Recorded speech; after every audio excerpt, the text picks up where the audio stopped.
I'm going to invite Chris McMurray to come up to bat. So I'm going to hand it over to you. So we're now talking about the digital learning experience standards, the new model of instructional design that's in draft from the EduJedi, and the dictionary. And it's over to you. I'm going to give you remote control. My name is Chris McMurray. I'm one of the EduJedi with the Learning Council, and hi to all of my compatriots in Oregon. Most recently was in Washington State at a fairly large, mid to large size system, chief academic officer on that side of the world, and still have roots and family on that side. So I understand you're facing some snow, which is nothing new to my new spot, which is northern Wisconsin. We've got a little bit of snow and some negative temperatures. So stay warm, you guys over there on the West Coast.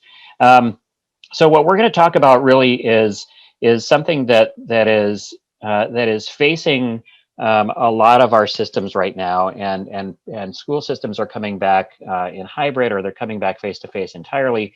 And what's critical to understand as we move into those types of environments and structures is really how we use the tools, and how we evaluate the tools that we're now building with, and how we're focusing on creating experiences and designing experiences with those tools in ways that are meaningful and engaging to kids, so that we are mindful of student agency, and so that we're mindful of building learner identity and creating those pathways. And so what we're going to talk about today is some resources that we have developed as a group, the Learning Council has, and they're really designed to help educators to navigate and move through this new time. It's not new. I mean, the ideas that we're going to talk about a little bit are not brand new, but definitely they're much more relevant and necessary right now. So we're going to be really going deeper than sort of digital literacy, and starting to talk about things that are really ways to leverage some of the rich resources that are out there. So we're going to spend some time doing that. So the first thing that I want to share with you is this graphic, and it's not new. It was created in 2015, and I'm going to sort of lead you into the discussion about the dictionary and the standards. And so this is contextual. This is something that is important to understand if you're going to be building experiences using technology tools and learning objects. This was created as a description of digital learning objects characteristics, and it's a scale. And it's important to understand this scale because this is a scale of sophistication that not only means that you are creating with more meaningful tools to the learner as you go up the scale, but also then helping yourself as an educator, whether you're the admin or whether you're the teacher designing these experiences, you are either causing yourself more or less hands-on work in terms of creation. So looking at this document right here that you see on the very left-hand side, the digital document, and this digital document, really, this is a Google Doc, right? Or it's a Word doc. It's discrete. It's not connected to a whole lot of other things. It doesn't do anything.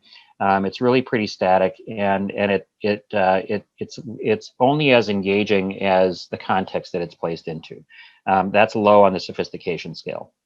We move up the scale into single loop animations, and this might be like a PowerPoint that has things that slide in, or a dissolve, or some very basic animation types of things, which sort of creep into a more engaging experience for the learner, but it's still very passive, right? There's still no interaction. It is sort of a sit and get, and you as the learner really don't have any input. It's only output. And as we move then into the video, for example, the video is where we start to see a little bit more ability to exercise agency. And so a video would be an example would be a teacher who has created a video on some learning, some concepts that the student can then receive and have the ability to stop and pause and rewind and fast forward and help themselves to understand the concept that's being presented. But still, we're really not allowing a whole lot of interaction. So we move up into collections, and collections now we're starting to get into some contextualization. And we're starting to say, okay, well, here's a bunch of discrete resources, and they might be video, they might be text, they might be images, etc. They might be paragraphs or whole sections from a textbook or a literary text. And what's good about that is that you can actually search for things, and they're all placed together in a meaningful way. And this is sort of the first time that we're starting to allow the learner to have some sort of control with the information that's being used with this learning object. And that's important because as we tip over into the next level, you'll notice along the top, there's some arrows there. And on the left-hand side, you see more instructional planning time needed versus more automated learning happening. And that line right in between collections and feedback is important to recognize, because at the feedback level, the learning objects are actually taking input from the learner. They're providing feedback to the learner. They're answering questions, and they're actually starting to take off some of the load from the teacher, in that we're automating a lot of those processes that the teacher might have to then attend to, giving them some time. So this is a critical departure point, because now we're tipping over into use of resources that buy human time and gives the humans the ability to do what humans do best and what they need to be doing. And that's the piece that we hear a lot of educators worrying about, and that is losing the humanity of the experience within some of these new structures that have been created. And so it's important to understand that we start tipping over into feedback, and that's where we start to buy back time, and that's important. Moving up into the next level, which would be coding, and that's not really, it's not like I'm coding and I'm going to create an app. This is very basic level coding. It might be like a WordPress site that the teacher creates, and it's all amateur created, right, up to this point. And this then allows the learner to actually move into a world and actually experience and navigate around a website and get the things that they need and explore a little bit. And it's definitely much more engaging. And then we move into this highest level, which is really the courseware. And I think Lonnie mentioned this a little while ago about some courseware.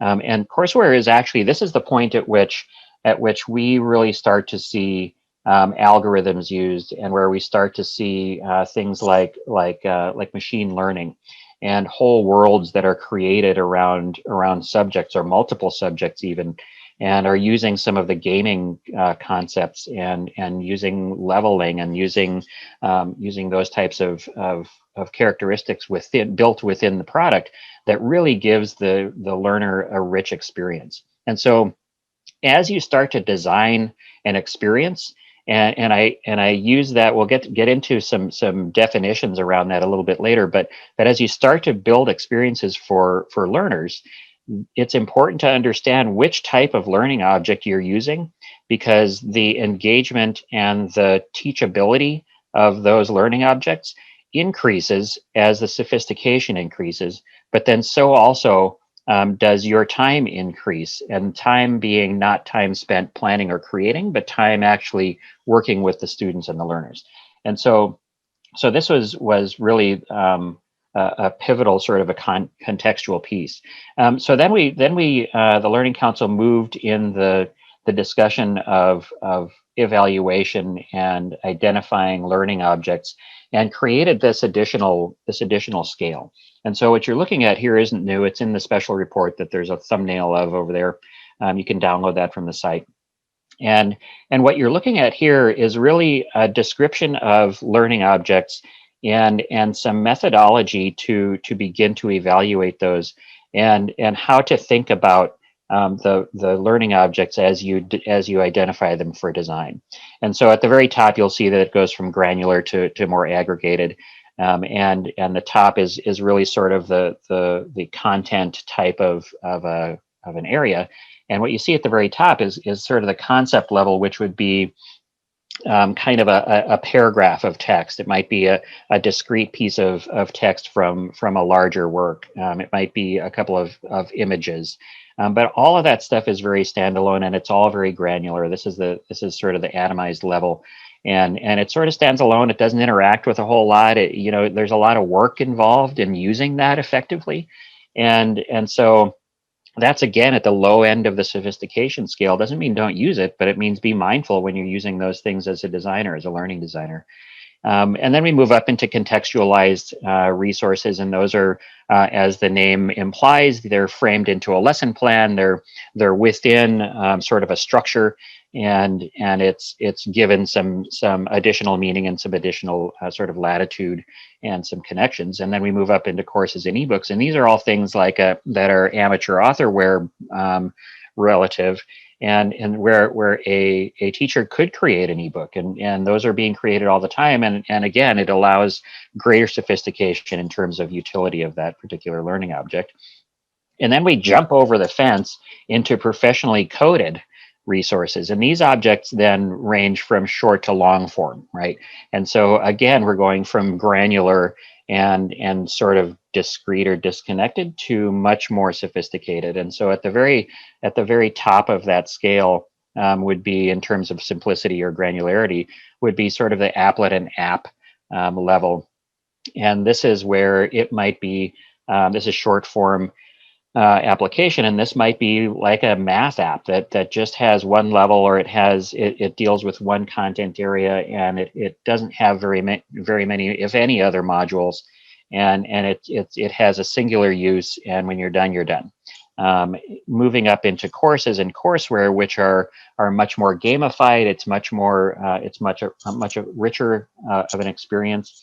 We see that you're immersed into the content, and you're able to move and navigate within that, all the way up to the courseware and collection level. And this is where AI is being leveraged, and this is where predictive sort of moves are being made by the software based on input from the learner, and we're leveraging then all of the things that have been used for years and years and years out in the private sector, now being used in education for the power of good, and really to help create a much richer experience. And so it's important to put this scale in perspective with the last graphic that we looked at, because what we're looking for as designers of learning experiences is using these like Legos, right? We've dumped the Legos out, we're building some new stuff, and we want to use the most effective and engaging pieces of Lego as we build that experience. And so it's important for you to understand, as you pick and evaluate resources, how sophisticated are they? And understand that the less sophistication you have in those resources, the more teacher time you're causing on the creation side. So these are two pieces that are important. So following that work, the Learning Council had been listening to sort of ear to the ground, working with a lot of educators, obviously. And what the graphic that you're looking at here really represents some thinking and a response to some emotion and feedback from the field. And so what we all experienced, and myself included as a teacher moving through sort of the digital transformation, and then at the central office, what we started to see and feel was this sense of mass, and there was so much going on, and everybody felt overloaded, and people couldn't really put their finger on it, and you know, some things had changed and some things hadn't, and it was really sort of gray and fuzzy. And from a lot of feedback from and talking to educators, the Learning Council identified what was going on. And what I want to focus your attention on now is sort of the stair-step graphic within this page. And you'll see that between those grade levels, you'll see different learning objects, and there are resources that are within that. And we've all experienced this, right? We've experienced the dashboard that includes all of the hundreds of apps that live within an ecosystem. And it's nuts, it's crazy. And so this graphic is just sort of a glance off the top at those. But what was identified was that this was a load, right? This was a digital load that had been sort of inadvertently created by adding all of these resources into an ecosystem that were probably great. They were probably fine.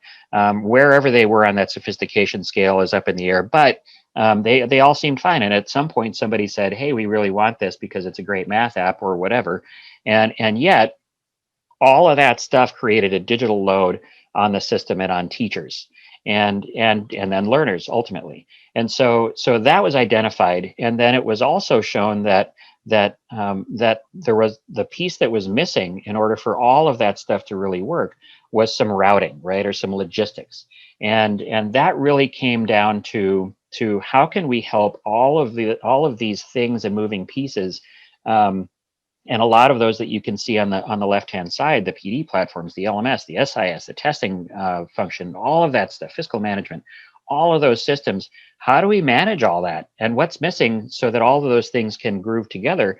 And it was logistics, and that was sort of a pivotal point for the business of education, because now we could identify what's going on, and now we can start to address it. So in order to understand that sort of morass and the complexity of that, the EduJedi dictionary was developed, and it was developed, with about 75 definitions, and now it's probably approaching 200. It's a great document. If you haven't downloaded it, it's available on the website. Absolutely, I recommend getting that, because this is something that is important as we think about how do we get the teaching and learning side and the IT side together, and what do I really need to know in order to move forward in the new structures that are being created and be most effective for the kids. And so I'm going to hop into some categories, and then we'll go a little bit further into some examples before we get into the standards. And this is all sort of leading up into standards for educators and for administrators and kids. So the categories are, you can see them now. There's 9. I'll go briefly into what each one of those categories includes, so that when you're sifting through the catalog or the dictionary yourself, you'll have some idea of where to go and what to see.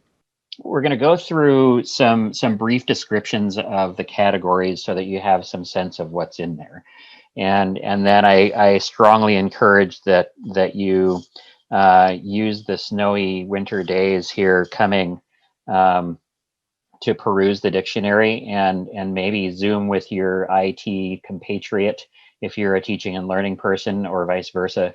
If you're the IT person, because you want to get comfy with all of this terminology and these definitions, because it's important that you do so.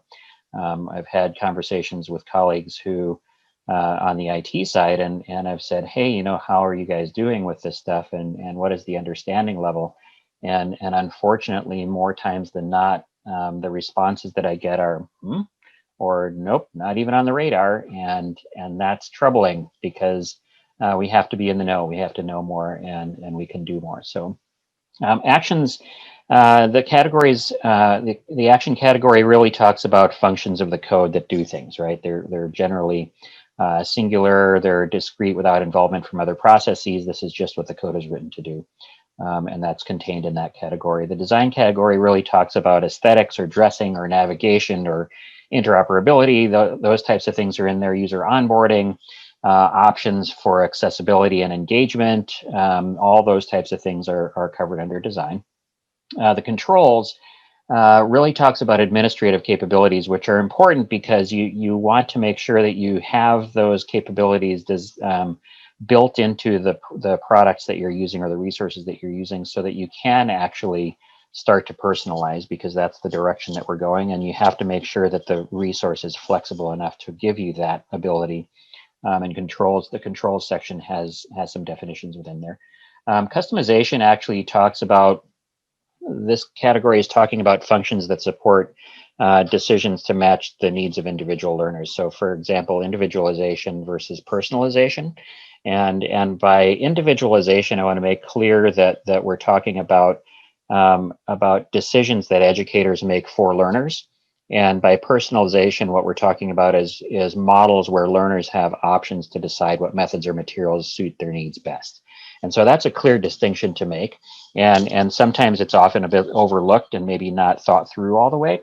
But customization and characteristics that allow customization are important when you're starting to move from individualization over into personalization. And that's a good category to focus on, especially given that we're moving toward personalized learning. Instruction category, this one really talks about what are the lesson giving qualities of the learning object, right? So content delivery is covered in there, tutoring or feedback, to support understanding of content, things like that. Those are all covered in the instruction component, and that's a consideration, right? You want to make sure that you're selecting resources that rank high on the instruction scale, because those are the ones that are going to be most useful and most meaningful in terms of creating an experience.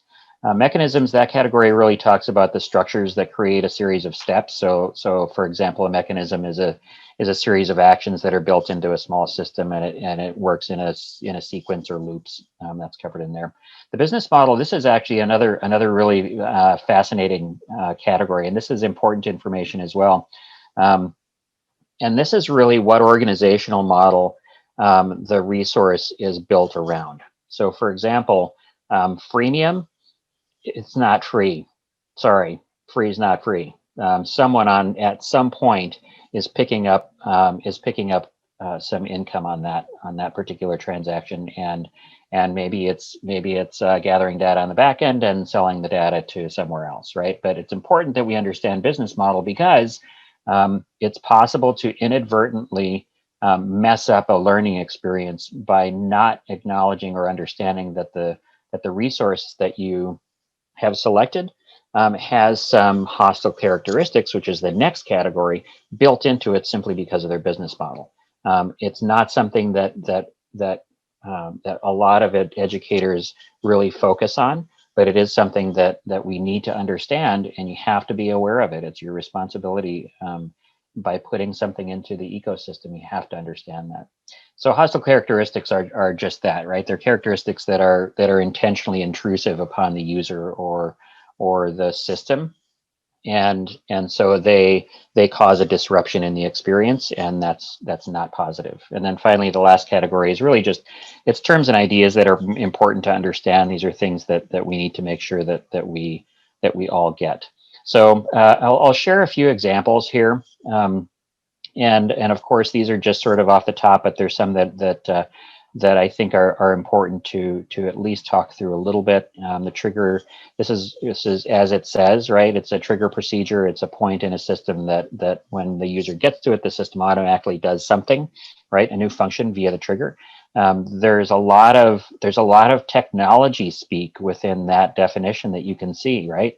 And as a teaching and learning person, yep, you do need to understand some of that stuff. And if you don't, guess who probably does? It's your partner in crime down the hall or in the other building or next door, who is your IT compatriot. Get that person together with this document and start dissecting it a little bit.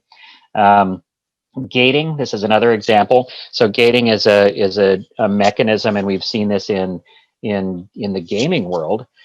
So it's a mechanism that allows the person or the learner to move through an experience or navigate a world. And so the concept of that, right? You might not be in a Minecraft world, but figuratively, right? You might be within a world around a particular learning area, or math or history, or it's biology. But the gating allows you to either go on to the next level or not. And it's important that you understand the concept of gaming when you're looking at and evaluating resources, because if you don't have controls, which is one of the categories, you may or may not be able to ungate, which is another concept, right? That's another idea that allows learners to move forward at their own pace. And if we're moving toward personalization, what we're talking about is pace, place, space, right? And so how are we allowing the personalization to help create that rich experience? So that's something important to understand. Hostile characteristics, we talked about this, right? So it's intrusive.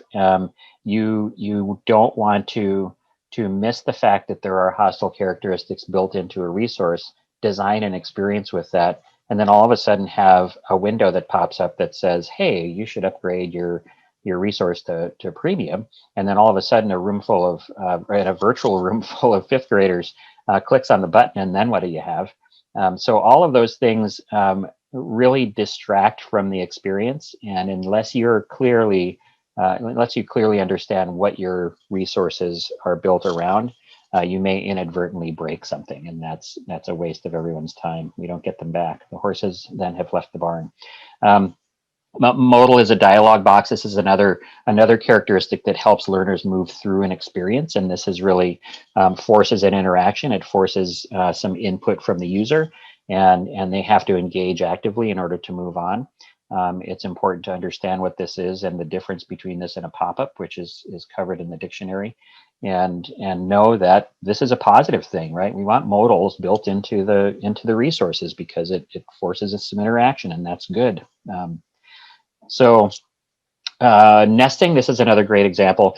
This is as you can see in the clever cartoon there, how easy is it to get to information, right? And how are the resources and learning objects that you're using, how are they organizing information? And if it's not easy to use, it's not likely that the resource is going to be used. So understand how the resource nests information, because if you have to go down a rabbit hole to get what you need, that's just not going to happen. The same for how you as a designer of learning, how you organize information, and also then for learners, how do they organize information? Because it's always designed, or should be designed, for easy retrieval and use. And if it isn't, it's not going to be easy. It's not going to be used. So understand nesting. That's why that example was in there. So I'm going to hop into standards for administrators from all of those definitions, and the scales. Right? We looked at the scales of sophistication. We looked at the scale of evaluation for learning objects, and the more granular to the more aggregated, and how that applies. We moved into defining a lot of those characteristics and a lot of the resources, and now taking all of that as a background and layering on top of that understanding some standards that help us to know what it is that we're supposed to be mindful of in our jobs in the current reality, and as we move into a digital transformation. So you'll see three different sets, right? So there's standards for administrators. And this is really important because the administrator's responsibility in creating an ecosystem of resources that are high quality and easy to use, as a designer, but as the end user as well. You have a responsibility for understanding those things and for doing something about it. And so the administrator's responsibilities, you have a professional responsibility for selection and management, as the definition says, selection and management of digital curriculum and systems, right? And so examples of that, for example, you're weighing the true cost of resources. There's all sorts of instances that I've seen in the teaching and learning world where even in the paper world, right, you adopt a resource, you get the stuff, and you get the consumables, but maybe what you didn't budget for was that you've got to keep buying those consumables year over year. And that's one of those hidden costs that should be very apparent, but sometimes isn't. Same for some of these digital resources. What is the actual cost? It isn't just what's on the face. Sometimes there's things that you didn't consider that you need to be aware of. You have a responsibility for that, right? You have a responsibility for understanding licensing, for understanding a lot of the legal language that goes along with that. You have to understand the DSA, right? If your data sharing agreement is confusing and unclear, you need to dig into that and understand there are things within that you can't just hand off to your legal department if you have one and say, could you just figure this out and then let me know, give me a thumbs up. No, actually you can't. You need to understand that. You should be working progressively toward personalization, right? Full individualization and personalization. And if you're not, you should be. The movement toward personalization is now more important than ever. And now we actually have the resources in order to do that effectively, and we can. And really moving toward digital pathways, that last example, working toward workflow, right? Working toward something that approximates more of a logistics flow than something more traditional. those are all responsibilities. There's more in there, but that's important to understand. Teachers, thinking about these as layers, the standards for teachers are another layer, and as the definition of the purpose statement says here, you have professional responsibilities for the composition and systems, learning design, and student oversight. Learning design is not designing for teaching, right? You're not designing for teaching, you're designing for learning. And that's a distinction. That's something that some people struggle with a little bit. But it's very important that you reframe the thing that you do as a teacher, and acknowledge that you're designing experiences, and you're designing learning experiences, and you're not designing teaching. That's critical. And then standards for students. This is again another layer, but this is what are the students' responsibilities regarding the use of resources, user interface, the responsibility for ownership of their experience within the digital or the design, or using the digital content. And those are things that don't just come naturally, right? These are all teachable moments. This is a set of things and skills that we will have to teach kids about, or learners about, and for them to begin to be aware of their own responsibility. It really just leads to greater use of agency, right? So that we're talking about student agency and building learner identity. This is right aligned with that, and so it's important that we take these standards and start to layer them within the current scope of what we're doing as learners, and as designers of learning, and as administrators. So within that, then there's a different way of thinking in terms of how we go about doing that. So we have standards, we have some definitions, we've figured out how we're supposed to be doing it, and when it comes to actually designing experiences and thinking through, now what do we do with all that?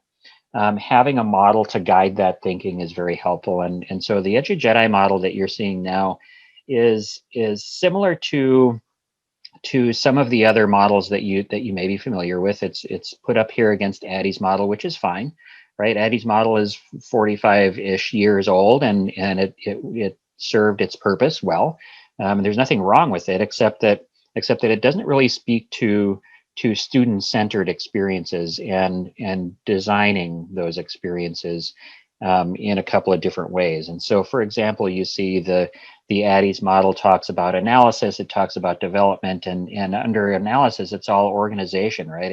It's teacher-centric. We're talking about content creation in that second column under Addie's.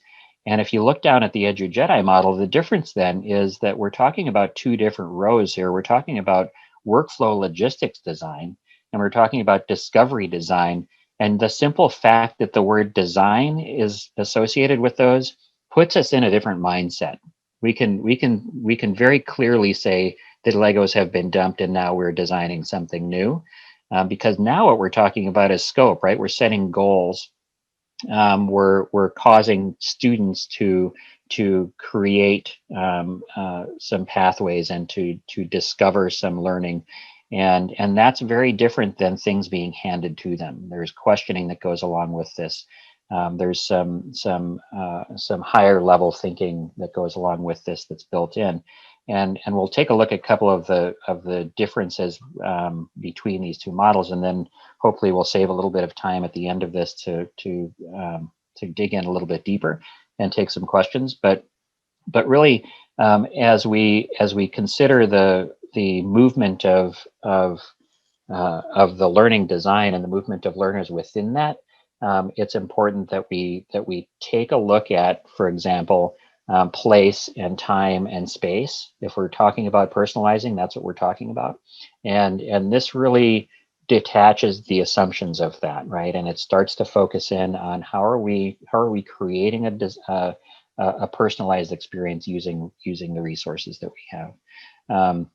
Really allows for the goal setting that isn't restricted to course or class framework, and so that speaks to personalization again. What are you as the learner going to take agency with and start to move toward. And it may not be that's tied to a course, right? It might be it might be a content area, it might be a learning area. Really starts to talk about automated synchronicity. This is an important concept because we're automating the synchronicity between the standards, the guides, the calendaring, and parts of a lesson, and all of the things are automated within this logistics model. And that's an important distinction, because then it's leveraging the technology to help the humans, which is the whole purpose for the technology, right? So again, and I mentioned this before, but really, rather than problems posed by the teacher, these are problems or questions that are developed by the learner. And we all know from Costas and any of the models promoting that higher level thinking and questioning, that's where the learning gets sticky, right? If they're able to do that, and the system or the experience is designed to foster that or promote it, then that's going to be a rich and sticky learning experience. And so this model, the EduJedi model, promotes that, and using this model, you're going to have some success with that. It really talks about student discovery and autonomy, and I mentioned student agency, but this is critical for personalization. Agency has to be at the center of that, and this EduJedi model helps to think through and use the rich resources that you can find on the internet, and a lot of the more sophisticated resources that we talked about before, and really connect those standards within the scope of the design. So there's lots more there, and there's plenty to sort of dig into. This is actually a moving and living document, and we're going to be working through the next year, getting feedback and input from educators and trying this out, and then actually using the model, and working with school systems and teachers and administrators to create experiences that are built around the model, and be able to then have those as examples of here's what it might look like to use this model in your design. So I'm going to pause there, and what I would encourage you all to do, everybody who's on the Zoom, think about how this interacts with your own experience and where you are in your own system. I know that people are hither and yon with things, and some are struggling and some have figured it out, and there's a lot of awesomeness out there. And I just sort of breezed over the top of these things, but I want to make sure that I leave time for commentary and discussion as we keep going. Hi, Kimberly. Hi, how are you? Hi, good. Here I am. And you can share screen as well. I have this slide for you and then this one. Okay. I think we should just talk, you and Okay. I think that'll be more fun than looking at slides. I have to tell you, first of all, that Randa Solutions is where I'm from, for those of you that are just meeting me for the first time. And I love coming to Learning Council events so that Leilani and I can have a chance to catch up and talk. It's like we just talk with everyone. The thing is that I have a secret and I can't tell it. And so it's killing me a little bit. So Leilani, you have to promise that you will pay attention on LinkedIn and the great Googler tomorrow, when my secret will get formally announced. But it is a very exciting secret, and we're really proud about it. And it is that's all I can say. I have to be good and not divulge too much. So let me switch gears and talk about this project that we're working on, which is the Lifelong Learner Project. And it is incredible how quickly, I feel like, Leilani, you and I started talking in the fall, and this was just an idea.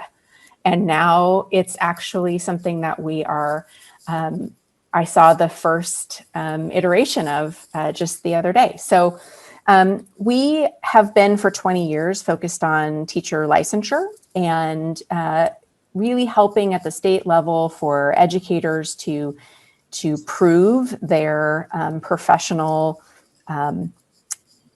credentials so that they can get their license, their diploma, their transcripts, their background check, their professional learning, all of those things. We've been helping states manage that, but now we're actually taking that data and giving it to teachers so that you are no longer looking in a box under your bed for your transcript, but now you actually have it in your digital wallet on your phone. And you can just send it anytime somebody says, well, hey, it's time to renew your license. You can just upload your professional learning, any of that right up into the system. So that's what we've been working on. I just saw it in practice with ETS score reports, so that now you're able to have your praxis test, just your results of that, and a verifiable credential on your phone. And we're just continuing to expand that ecosystem. Okay, great. Yeah. So there's a lot that we could say about what you guys have been up to, but North Dakota has got a lot of work with you guys. So North Dakota is, I think that definitely, I was at the Comprehensive Learner Record symposium last week, hearing about how lots of different folks are using the Comprehensive Learner Record. And North Dakota has adopted that as their first sort of piece to that, their transcript. So for those of you that aren't familiar with the Comprehensive Learner Record, this is the future, in that right now it feels like, and just listening to Chris a few minutes ago, right? Everything's so fragmented. It's like you've got this thing that you did over here, and then you've got this really great project that you did over here, and it's hard to sort of put all the evidence of your learning into one place. And that's what a Comprehensive Learner Record does. It's a standard that allows machines and humans to both interpret the information. And the Comprehensive Learner Record can live with you for your entire life, right? So eventually, the way that this is going to work is that, as a student in the K-12 system, you'll be earning grades for courses you've taken, and you'll be, doing that awesome science fair project, and all of those things will be incorporated into your Comprehensive Learner Record. You'll be able to send that Comprehensive Learner Record when you go on to higher education or the workforce, and the workforce will be looking for and adding to. So as you have now, you have a job experience, or you have a experience in a training course, right? All of that is a part of your sort of lifelong learner record. And North Dakota is the first place that is actually bringing that transcript into a Comprehensive Learner Record, so that it becomes truly verifiable without, right? So it's funny, I've been in all these meetings and I've heard all this frustration about how schools are off in the summer and we can't get any transcripts. It solves that problem. I think there's a few others that it solves too, by giving the ability for that transcript to be something that the owner of that transcript has and sends it to a higher education institution. And the higher education institution can look at it, and actually it'll have a QR code on it that they can scan, and it'll tell them that it is actually from the issuing institution. So it's verifiable. It isn't like an old PDF that you just upload and hope is accurate. So, hey Kimberly, so yeah. Aaron Cook wanted to make a comment. Aaron, can you unmute and ask that or say what that is? Yeah, so Oregon has had for the last 4 years in legislature attempting to pass a bipartisan non-conflicted bill related to the e-transcript, which would essentially do this for all Oregonian students, and it's going to link PK-12 through 20 transcripts, so that essentially you could do this. It's not like it's a national-wide piece, but essentially I think that work is actually pretty far in Oregon. It's just that it has to be approved by a legislature that actually has to say, oh, gee, you're right, nobody is opposed to this. Let's just say yes on it before we leave. So it's funny. It's funny, Aaron.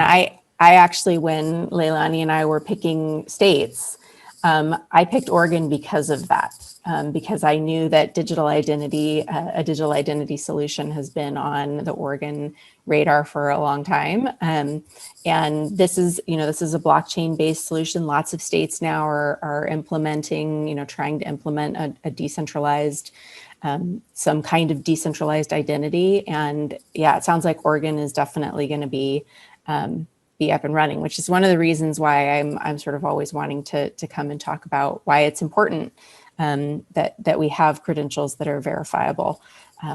So yeah, I'm excited for what's ahead in Oregon. Yeah. So this is interesting because in the private sector, there's been a lot of talk for a long time about health records. Kimberly, it's like, why aren't we in charge of our own healthcare? I went to this doctor and then I moved and now I'm at another doctor and no one knows my whole health history. It's ridiculous. The same is true here in education, right? It's like, yes, we're expecting to be in charge of our own, sovereignty, so to speak, and we're not.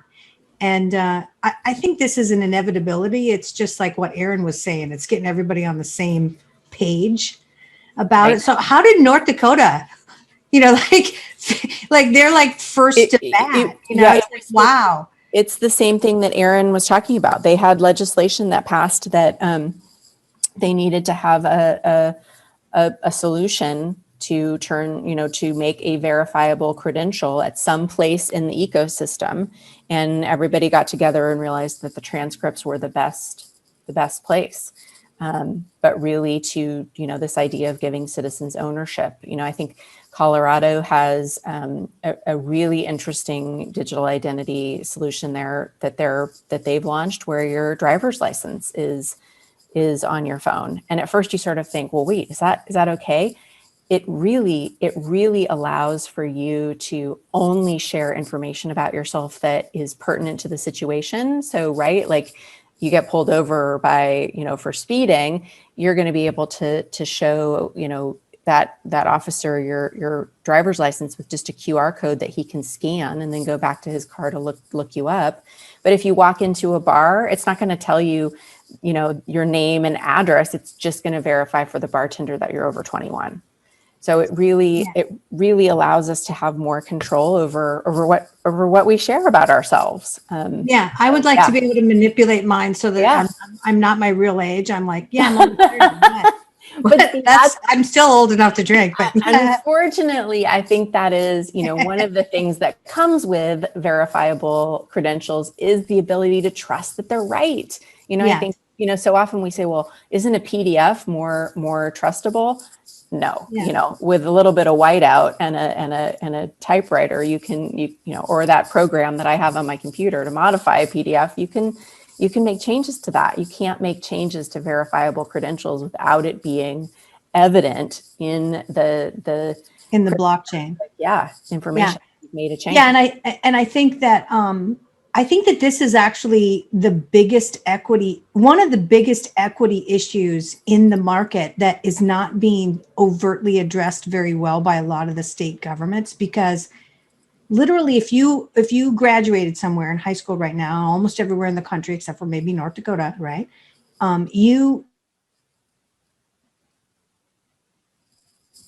to get your transcripts, and you don't get to have them. You have to pay for a dispensation electronically for like 3 versions to be sent to 3 different colleges. And then if they didn't accept you, you got to pay again. This is a huge disadvantage for the low income crowd. And it's wrong. It's just patently wrong. Right. So that inequitable point needs to be raised in the state government so that they go, yeah, we got to fix this. Right. And it really is at play in the higher ed, in high schools and higher eds where you have all these, credits and courses and things that you've got to do. And so, to transfer from one place to another, you're trying to match up that information. And we need to make sure that is transferable, right? And you're not having to pay for it every time as the student. That you don't have 3 pieces of paper, right? Then instead you should have one comprehensive learner record that says, yeah, you did go to 3 different high schools, but that's okay. Here's what you did there. Yeah. Yeah, like let's make sense of all this.